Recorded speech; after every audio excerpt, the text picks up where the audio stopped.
La classe Alaska faisait partie d'une vague générale de conception commencée au milieu des années 1930, qui devait toute leur origine à la classe Deutschland. Avec ces derniers navires conçus dans l'intention de pouvoir détruire tout ce qu'ils ne pouvaient pas fuir, et fuir tout ce qu'ils ne pouvaient pas détruire, en priant pour que le Renown, le Repulse et le Hood ne s'en mêlent pas, l'idée d'un tueur de croiseurs commença à circuler et à être envisagée par les principales marines du monde. Bien sûr, les Français ont construit la classe Dunkerque en réponse au Deutschland et les Allemands ont construit la Scharnhorst en réponse au Dunkerque. Une tendance était déjà en train de s'établir pour construire des navires avec des armes de calibre intermédiaire et différents niveaux de blindage.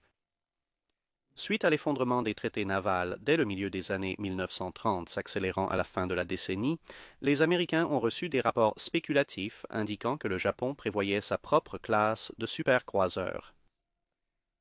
La période des restrictions imposées par les traités avait, en apparence, rendu les flottes de croiseurs de la plupart des marines une quantité connue en termes de protection, d'armement et de vitesse. Il était donc théoriquement possible de concevoir un navire plus grand avec des canons plus lourds qui pouvait, malgré un nombre relativement restreint, rattraper et anéantir presque n'importe quel croiseur ennemi, ce qui, selon la plupart des experts, séduirait la marine japonaise numériquement inférieure.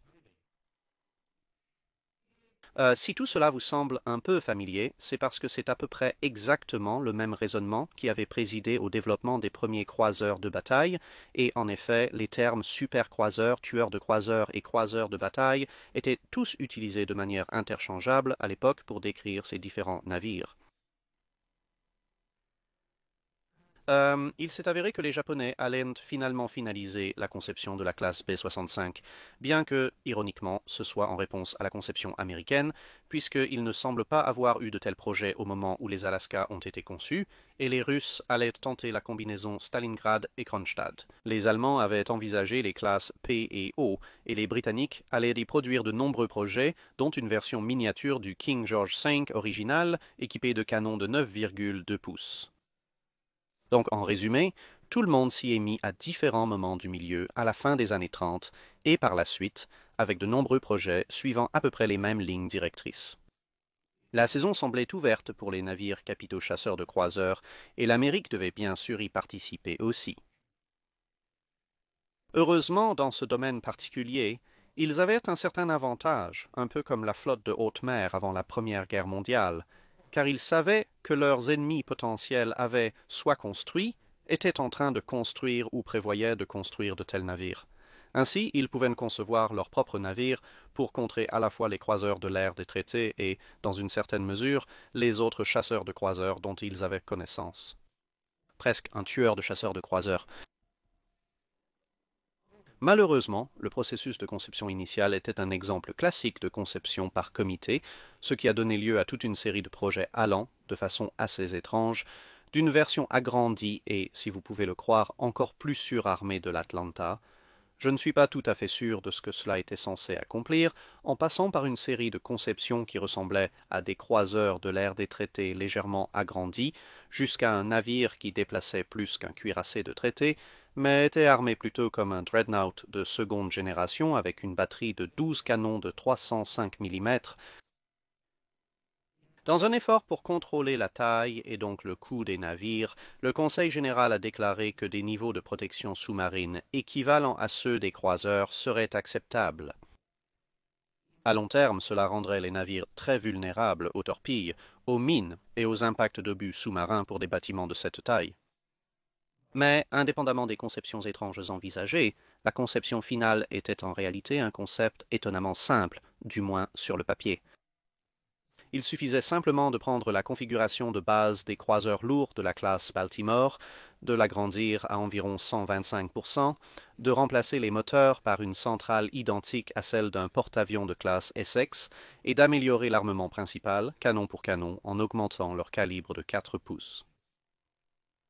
La grande vitesse et la taille imposante du navire lui permettraient également d'embarquer une puissante batterie anti-aérienne, ce qui rendait ces navires parfaitement adaptés à l'escorte de porte-avions dans la plupart des situations. Ils pouvaient repousser les attaques aériennes, les attaques de croiseurs et de destroyers, et même affronter certains des anciens cuirassés encore en service à l'époque, sans avoir à mobiliser un navire capital de grande taille comme l'un des nouveaux Iowa.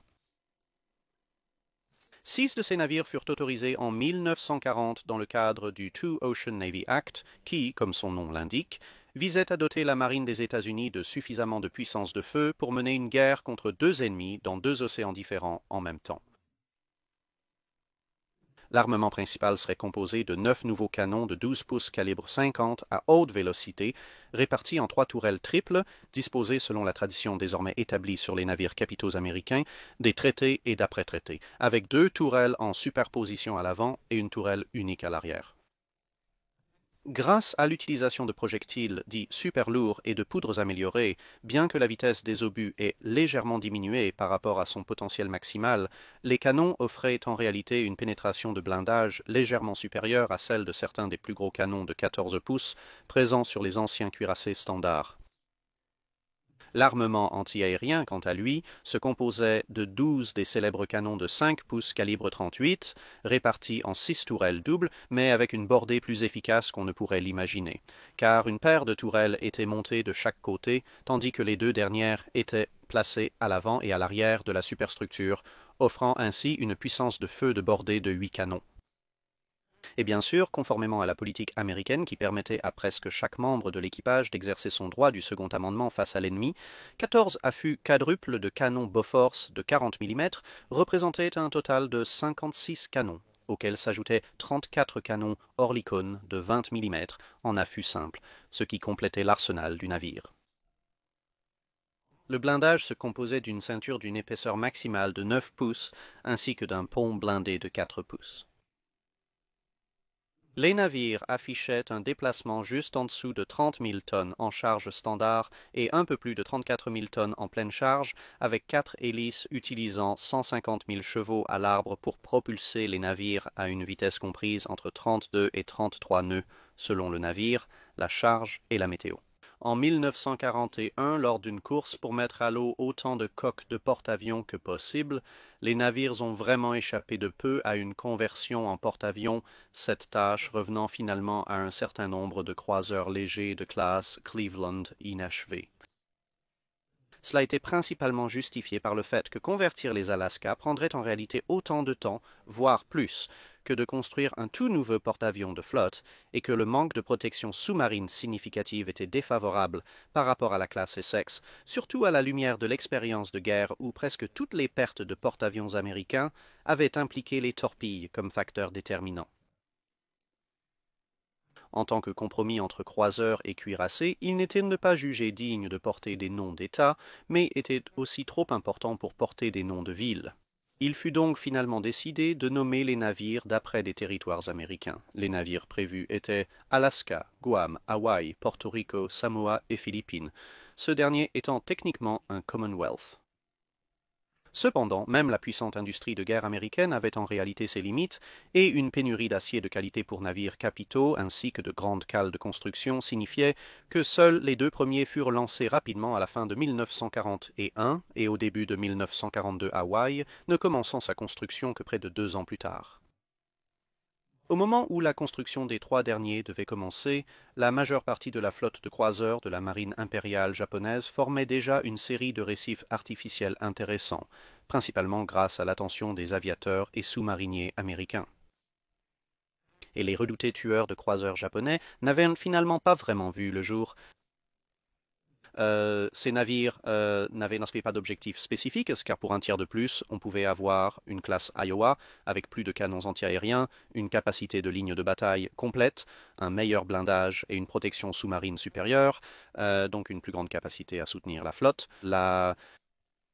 où pour environ 12% de plus, vous pouviez obtenir 2 croiseurs de classe Baltimore, qui étaient parfaitement capables de s'occuper des croiseurs japonais restants, disposaient collectivement d'une batterie anti-aérienne plus importante et, bien sûr, pouvaient se trouver à 2 endroits à la fois. C'est ainsi que les 3 derniers navires furent annulés. L'Alaska et le Guam, quant à eux, furent lancés en 1943 et entrèrent en service entre le milieu et la fin de 1944, traversant le Pacifique à peu près en même temps que certains navires de la classe Iowa. Comme ces derniers, ils trouvèrent leur utilité dans le bombardement côtier et l'escorte de porte-avions. En partie pour permettre aux cuirassés plus grands de rester en position, les deux escortèrent l'United States Ship Franklin jusqu'à un chantier de réparation après les lourds dégâts qu'elle avait subis des avions japonais avant de se séparer. L'Alaska navigua vers Okinawa et Guam, menant temporairement une force de croiseurs avant de se regrouper pour attaquer les navires japonais. Mais à ce stade de la guerre, la marine américaine avait tellement assaini les mers qu'au beau milieu de ce qui aurait dû être une ligne d'approvisionnement japonaise clé à travers les mers de Chine orientale et jaune, tout ce qu'ils trouvèrent furent quelques flottes de jonques chinoises, quelque peu déconcertées. En outre, les navires se firent une bonne réputation en escortant les porte-avions, leur désignation de croiseurs signifiant qu'ils étaient généralement affectés aux écrans rapprochés, contrairement aux cuirassés qui opéraient plus loin. Après la reddition du Japon, ils ont brièvement soutenu les opérations américaines en Corée avant d'être rappelés aux États-Unis à la fin de 1945. Malgré moins de 3 ans de service actif, les coûts d'exploitation de ces navires étaient incroyablement élevés. Les deux ont été mis en réserve en 1947 pour ce qu'ils étaient. Hawaï avait été lancé vers la fin de 1945, mais les travaux ultérieurs avaient été suspendus et au fil du temps, diverses études ont suggéré de nouveaux usages pour le navire. Tout comme il avait été proposé de convertir l'United States Ship Kentucky de la classe Iowa inachevée en cuirassé lance-missiles, une proposition légèrement plus modeste visait à transformer Hawaï en croiseur lance-missiles avant qu'une autre idée ne prenne le relais, la convertir en navire de commandement, similaire dans sa fonction, mais bien plus grand que le tout nouveau United States Ship Northampton, qui était un croiseur léger succédant au nom du croiseur lourd de l'entre-deux-guerres. Cependant, rien de ces projets ne se réalisa et Hawaï fut vendu à la ferraille en 1959. Alaska et Guam furent alors examinés de près une fois que les plans pour Hawaï étaient tombés à l'eau. Une proposition suggérait de retirer tous les canons au profit de plusieurs systèmes de missiles, un peu comme certaines variantes du tout nouveau chasseur F-4 Phantom de l'époque. Mais cela coûterait plus cher que la construction initiale des navires, en valeur purement monétaire. Donc un autre plan qui laissait les canons avant en place et ne retirait que la tourelle arrière, ainsi que certains des canons de 5 pouces, a été envisagé. Bien que cela ne représentait qu'environ 40% du travail, cela atteignait tout de même 50% du coût, et était donc jugé encore trop cher. Faute d'autres idées, et avec les Iowa encore disponibles, les deux navires seraient donc vendus à la ferraille en 1960 et 1961 respectivement. Passons maintenant à la dernière question. Ces navires doivent-ils être considérés comme de grands croiseurs ou des croiseurs de bataille? C'est l'une des questions les plus épineuses pour un historien naval, d'autant plus que la marine des États-Unis elle-même ne semble pas toujours avoir été totalement claire à ce sujet. Au début, les navires ont reçu la même appellation que celle donnée aux croiseurs de bataille de la classe Lexington dans leur forme initiale, à savoir croiseurs de combat. Cependant, plus tard, cela a été changé en croiseur large, ce qui signifiait apparemment croiseur large, puis la marine américaine a mené une sorte de campagne pour supprimer toute mention de leur ancienne désignation. En termes de déplacement, les navires étaient à peine en dessous des cuirassés de traité et étaient en fait plus longs en raison de l'exigence de vitesse que bon nombre de ces bâtiments.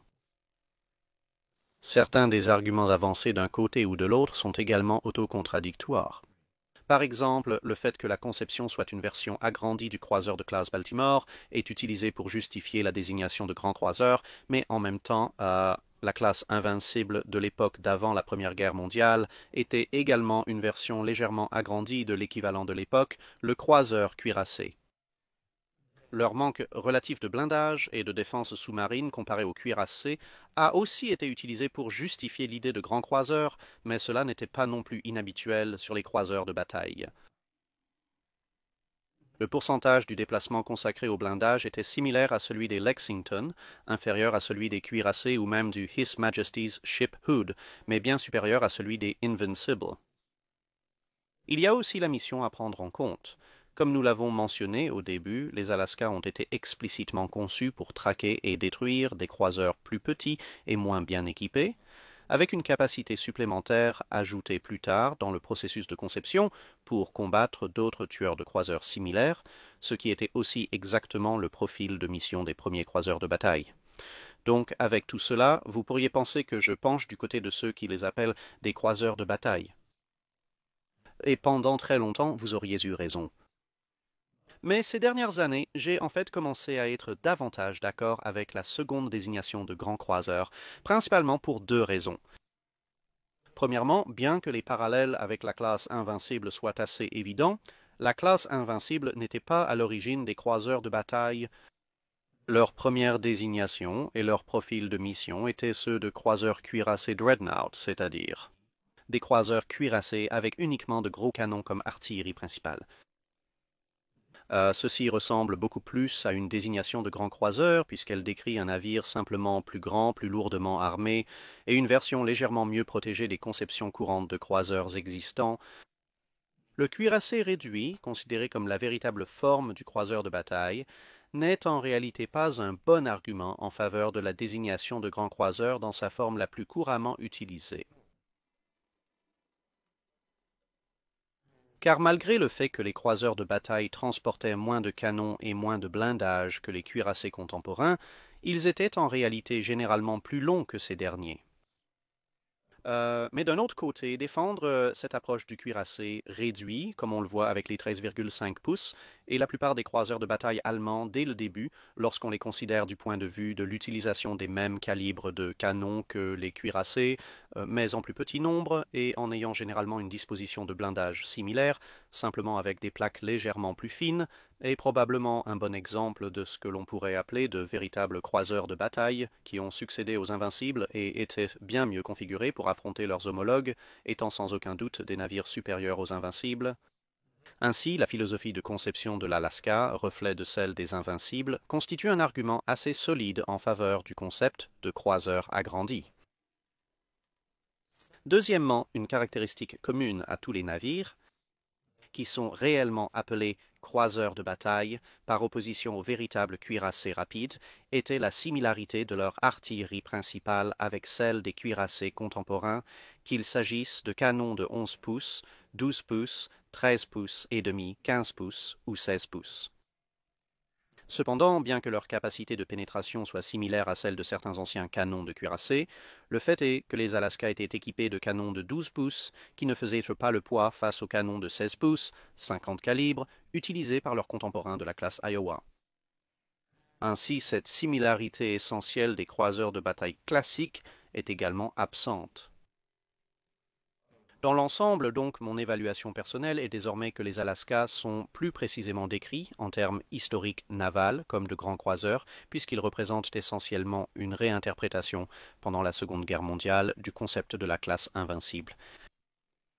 Cependant, étant donné la redésignation ultérieure du navire et la conception populaire générale des croiseurs de bataille, je comprends pourquoi certaines personnes préfèrent utiliser l'appellation croiseur de bataille. Comme toujours, sentez-vous libre de prendre votre propre décision, car cela reste une question d'opinion. C'est tout pour cette vidéo. Merci d'avoir regardé. Pour tout commentaire ou suggestion de vaisseau à examiner, laissez-nous un message ci-dessous. Pour toute question sur la cale sèche, commentez la publication épinglée.